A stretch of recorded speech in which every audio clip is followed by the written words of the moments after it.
नमस्कार दोस्तों, मैं हूं अर्चना प्रजापति एडवोकेट। हमारे channel AP legal information in Hindi में आपका स्वागत है।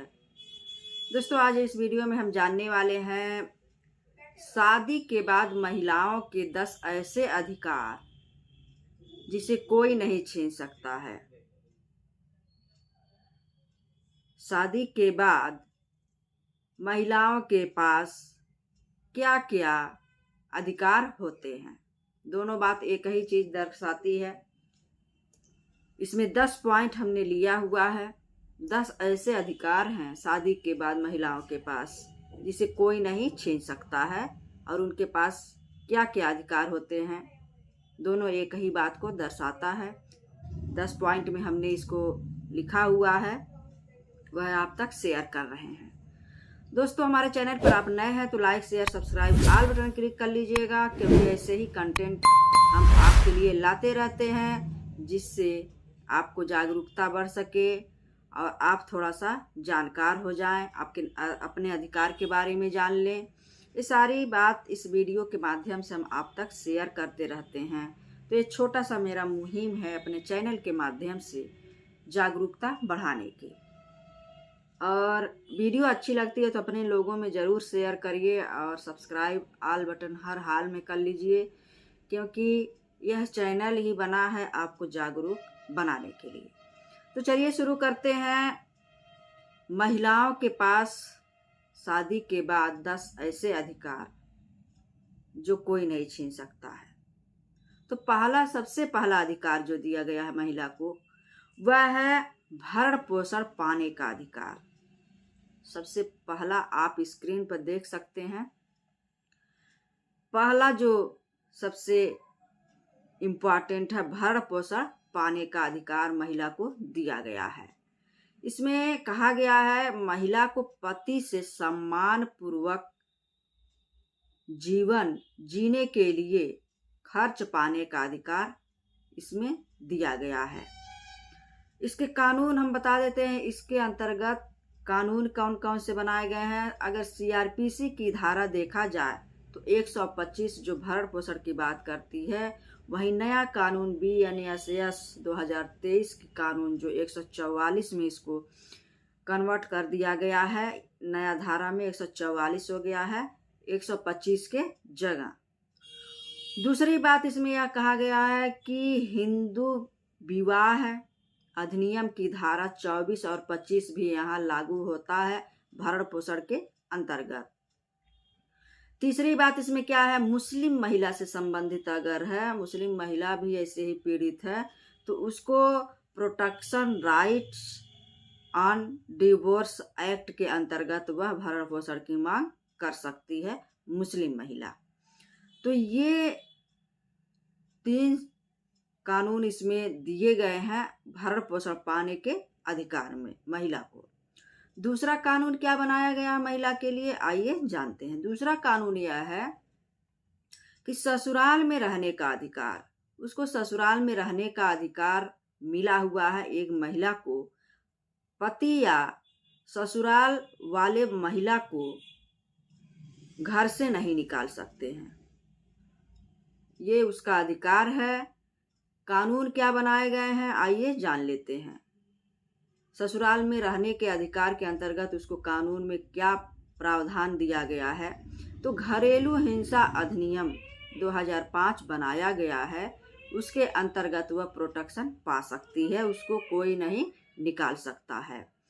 उसके बाद इसमें ये भी बात कहा गया, शेयर्ड हाउस होल्ड में रहने का अधिकार, यानी जिस घर में वह शादी करके आई हुई है, वह ससुराल वाले घर खाली नहीं करा सकते हैं, ना ही पति उसको खाली करा सकता है, वह रहेगी उसमें। तीसरा अधिकार क्या दिया गया है महिलाओं को, तीसरा अधिकार यह दिया गया है घरेलू हिंसा से सुरक्षा की बात कही गई है। तीसरे अधिकार में घरेलू हिंसा से सुरक्षा उसको मिलेगा। घरेलू हिंसा यानी महिला को सुरक्षा का अधिकार है। किस तरह से अधिकार है, पहला शारीरिक हिंसा से सुरक्षा का अधिकार है, दूसरा मानसिक उत्पीड़न से सुरक्षा का अधिकार है, तीसरा जो है आर्थिक हिंसा से जो है उसको सुरक्षा प्राप्त करने का अधिकार है। और चौथा इसमें है यौन उत्पीड़न से सुरक्षा पाने का उसको अधिकार दिया गया है महिला को। घरेलू हिंसा के अंतर्गत यह आता है। और कानून क्या बनाए गए हैं, डीबी एक्ट, जिसको हम कहते हैं कि डोमेस्टिक वायलेंस 2005, उसको सुरक्षा के लिए दिया गया है। घरेलू हिंसा से सुरक्षा उसको मिलती है इस एक्ट के अंतर्गत। चौथा कानून क्या मिले हैं महिला को, चौथा कानून आप स्क्रीन पर सब देखते जाइए और उसको आप बाकायदा से पढ़ सकते हैं। चौथा कानून दिया गया है दहेज के खिलाफ अधिकार। उसको दहेज के खिलाफ अधिकार भी दिया गया है। दहेज मांगना और देना दोनों क्या किया गया है, इस अधिनियम के अंतर्गत दोनों अपराध माना गया है। कानून क्या बनाए गए हैं, दहेज निषेध अधिनियम 1961 कानून बनाए गए हैं। और यही BNSS की बात देखा जाए तो दहेज उत्पीड़न की बात, जहां दहेज की बात की गई है 85 सेक्शन 85 BNSS में इसको कन्वर्ट कर दिया गया है, जो 498 IPC में था। उसके बाद अब हम जानेंगे पांचवा इम्पॉर्टेंट अधिकार कौन से मिले हैं शादी के बाद महिला को। पांचवा वो है स्त्री धन पर पूरा अधिकार। स्त्री धन पर पूरा अधिकार उसको दिया गया है। तो स्त्री धन पर पूरा अधिकार, जैसे विवाह में कोई उसके माता पिता गिफ्ट देते हैं या कोई रिश्तेदार गिफ्ट देते हैं, उसको जो भी ज्वेलरी मिला रहता है, सोना चांदी जो भी उपहार मिला रहता है, माता पिता दिए रहते हैं, तो पूरा अधिकार उस पर स्त्री का होता है। ससुराल वाले उसको नहीं ले सकते हैं किसी भी कीमत में, उसका ये अधिकार है। इसमें जो है किसी तरह से जोर जबरदस्ती भी नहीं किया जा सकता है कि आप जो भी जेवर गहना पाई हैं, उपहार पाई हैं, उस पर हमारा, हमारे परिवार या हमारे बेटे का हक है, तो ऐसा कुछ नहीं है। वह स्त्री धन होता है, सिर्फ उसी का हक होता है। शादी के बाद महिला को कौन सा अधिकार और दिया गया है, महिला का अधिकार जो है सम्मान और गरिमा से जीने का अधिकार। सम्मान और गरिमा से जीने का अधिकार उसका मिला हुआ है, उसको कोई नहीं छीन सकता है। हमारा भारत के संविधान में भी 21 आर्टिकल देखेंगे, अनुच्छेद 21, जो स्वतंत्रता से जीने का अधिकार भी देता है, सम्मान पूर्वक जीने का अधिकार भी देता है। जिस तरह से पत्नी रहना चाहे रह सकती है, मान मर्यादा को बचाते हुए। तो सम्मान और गरिमा से जीने का अधिकार जो दिया गया है वो बहुत ही इम्पोर्टेंट है। महिला को सम्मान और गरिमा से जीने देने चाहिए। इसमें क्या है, इसमें पॉइंट ये है कि पति जो है जबरदस्ती पत्नी से काम नहीं करा सकता है। दूसरी बात यह है कि मारपीट, गाली गलौज, धमकी अगर देता है तो वह अपराध माना गया है। इसमें दो बातें महत्वपूर्ण कहा गया है कि मारपीट कर पत्नी से कोई काम नहीं कराया जा सकता है, सम्मान पूर्वक जीने का उसको अधिकार दिया गया है। और मारपीट करना, गाली गलौज देना, यह अपराध माना गया है।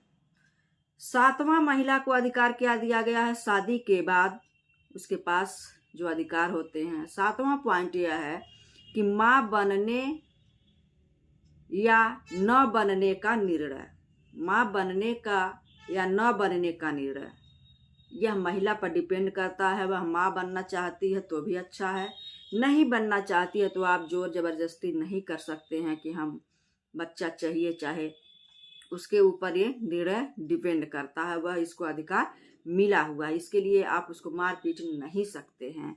इसमें जैसे महिला की उसमें सहमति जरूरी होता है। अगर माँ बनने की बात हो रही है तो महिला की उसमें सहमति लेना आपको जरूरी है कि क्या आप तैयार हो इसके लिए या नहीं। जबरन जो है गर्भधारण या गर्भपात आप नहीं करा सकते हैं, उसका अधिकार होगा। वह चाहती है गर्भपात कराना किसी भी कंडीशन में, उसको कोई बीमारी है, कोई बड़ा दिक्कत है तो वह गर्भपात भी करा सकती है या गर्भधारण भी कर सकती है। उसको अगर जबरदस्ती गर्भपात कराते हैं, वो नहीं चाहती तो भी अपराध के श्रेणी में आएगा। उसके बाद 8वां जो महिला को शादी के बाद का अधिकार मिला हुआ है वह है नौकरी और शिक्षा का अधिकार। नौकरी और शिक्षा का अधिकार 21A में जो है, भारत के संविधान में 21A का शिक्षा का अधिकार भी यहाँ देता है। और शिक्षा का अधिकार महिला का बहुत बड़ा ये भी अधिकार है। पति या ससुराल वाले जो है नौकरी छुड़वाने के लिए मजबूर नहीं कर सकते हैं। अगर कोई नौकरीशुदा औरत है, शादी होने के बाद पति कहता है नहीं नौकरी तुमको छोड़ना पड़ेगा, घर संभालना है, बच्चों को देखना, सेवा सत्कार करना है, अगर महिला नहीं चाहती है तो वह नहीं छोड़ सकती है। उसको आप दबाव नहीं दे सकते, मजबूर नहीं कर सकते हैं। नौकरी और शिक्षा पाने का उसको अधिकार मिला हुआ है। दूसरा पॉइंट क्या है कि अगर कोई ऐसा करता है तो उसको अपराध माना जाएगा और वह दंडित भी किया जा सकता है। 8वां पॉइंट क्या है, 9वां पॉइंट। 9 पॉइंट क्या कहता है, पत्नी को अगर शादी हो गया है उसके अधिकार के बारे में क्या कहता है। 9वां पॉइंट ये भी बहुत महत्वपूर्ण है, तलाक लेने का अधिकार। एक महिला को तलाक लेने का भी अधिकार दिया गया है हमारे कानून व्यवस्था में।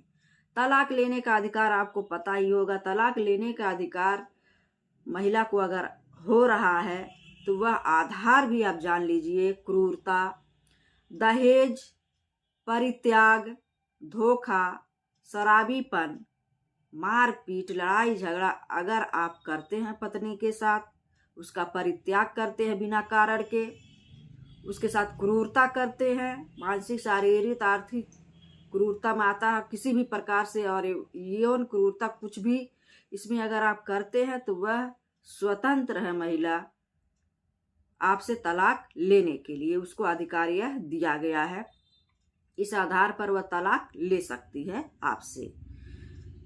10वां और लास्ट पॉइंट क्या दिया गया है महिला के अधिकार के बारे में। महिला के अधिकार के बारे में यह कहा गया है शादी के बाद। 10वां पॉइंट क्या कहता है, बच्चों की कस्टडी पाने का अधिकार। बच्चों का कस्टडी पाने का भी अधिकार एक महिला को दिया गया है। वह जो है 5 से 7 साल तक के बच्चों का अपने पास बच्चों को रख सकती है, उसका लालन पालन कर सकती है।